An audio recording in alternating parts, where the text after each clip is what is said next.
Hello बच्चों, आज हम लोग बहुत इंपॉर्टेंट क्वेश्चन क्लास 10th के पॉलिनोमियल से मैंने क्वेश्चन पिक किया। बहुत ही इंपॉर्टेंट क्वेश्चन है। इस तरह क्वेश्चन बोर्ड एग्जामिनेशन में देखने को मिलेगा या मिल सकता है।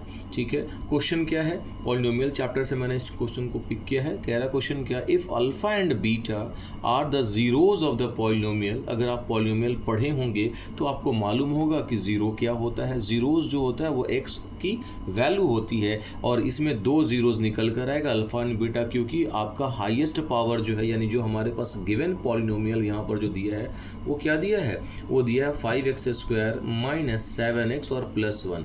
तो इस पर अगर देखिएगा इसका हाईएस्ट डिग्री 2 है, मतलब इनके दो ज़ीरोज़ निकल कर आएंगे। डिग्री के ऊपर में ज़ीरोज़ जो है वो डिपेंड करता है कि जितनी डिग्री होंगी उतना ज़ीरोज़ होगा। लीनियर पॉलिनोमियल के लिए एक ज़ीरो होता है, क्वाड्रेटिक पॉलिनोमियल के लिए दो ज़ीरो होता है, उसी तरीके से क्यूबिक के लिए 3 ज़ीरोज़ होता है।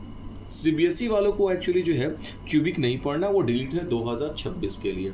ठीक है, तो अब जो है हमें क्या करना है, इनमें देखना है क्या कि भाई अल्फ़ा बीटा इसका ज़ीरो है, हमें क्या करना, फाइंड करना 1/अल्फ़ा प्लस 1/बीटा की वैल्यू। तो आप इसको दो तरीके से बना सकते हैं, या तो इसको फैक्टराइज करके अल्फ़ा और बीटा निकाल लीजिए, यहाँ पुट करके बना लीजिए, या फिर इनमें जो एक रिलेशन होता है ज़ीरोज़ और कोफिशिएंट के बीच का, उनका इस्तेमाल करके भी आप इसको बना सकते हैं। उससे पहले अगर आप वीडियो पढ़ रहे हैं तो वीडियो को जो है आप लाइक करें, सब्सक्राइब कर ले चैनल को और अपने दोस्तों को शेयर करना बिल्कुल भी ना भूलें। देखिए यहाँ से कैसे करना है, आप सबसे पहले सम निकाल लीजिए, सम ऑफ ज़ीरो, जिसको अल्फ़ा प्लस बीटा बोलते हैं। आपको याद होना चाहिए, इसको हम लोग b/a कंसिडर करते हैं, वो यही होता है। b क्या है इसमें? b जो है वो आपका 7, b क्या है यहाँ पर? ये वाला है -7। x का जो कोफिशिएंट है वो b होता है, तो यहाँ पर आप b माइनस रखिए और b की वैल्यू क्या है? -7, वो रख लीजिए। और a क्या है? कोफिशिएंट ऑफ x² होता है, तो 5। इनको सॉल्व करेंगे तो हमारे पास 7/5 मिलेगा।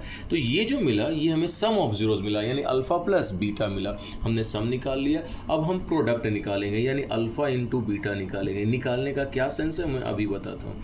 अब अल्फा इंटू बीटा जो होता है constant term by coefficient of x² होता है। ये रहा आपका कांस्टेंट टर्म, ठीक है, ये वाला कांस्टेंट टर्म, और ये आपका x², इसका कोफिशिएंट 5 है।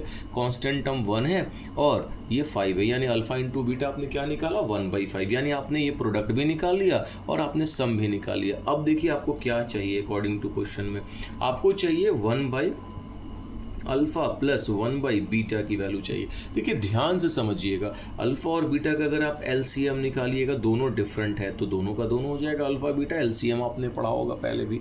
अब अल्फ़ा से इसको हम डिवाइड करते हैं, यानी नीचे वाले से डिवाइड करते हैं, तो इनसे इनको डिवाइड करिएगा तो अल्फ़ा कटेगा, बीटा बचेगा, यानी यहाँ क्या हो जाएगा? बीटा। प्लस बीटा से डिवाइड करिएगा तो बीटा कटेगा, क्या बचेगा? अल्फ़ा। अब ध्यान से देखिए, ये अल्फ़ा प्लस बीटा यानी सम ऑफ ज़ीरोज़, या beta plus alpha sum of zeros. आपने क्या निकाला है? आपने निकाला 5/7, यानी इसके पोजीशन पे आपने क्या रखना है? इसके पोजीशन 5/7 में बोला 7/5, तो यहाँ रख दीजिए आप 7/5 रख दीजिए। ओके, फिर देखिए अल्फ़ा इंटू बीटा, मतलब आपने ये निकाला है 1/5, तो इसके जगह पर रख दीजिए 1/5। ये 5 से 5 कैंसिल हो गया, यानी 7/1। दैट मीन्स आपके जो आंसर हो जाएंगे वो कितने हो जाएंगे? 7 हो जाएंगे, यानी 1/अल्फ़ा प्लस 1/बीटा का वैल्यू क्या आएगा? 7 आएगा। बहुत बेहतरीन क्वेश्चन है। इस तरह के क्वेश्चन बोर्ड एग्जामिनेशन में 2 मार्क्स में देखने को मिलता है, तो इसको आप बार बार समझने की कोशिश कीजिए। सम ऑफ ज़ीरोज़ क्या है, प्रोडक्ट ऑफ ज़ीरोज़ क्या है, ये ऑलरेडी मैंने पहले बता रखा है वीडियोज़ में, आप प्लेलिस्ट में जाकर चेक कर सकते हैं। ओके, फिर थैंक यू।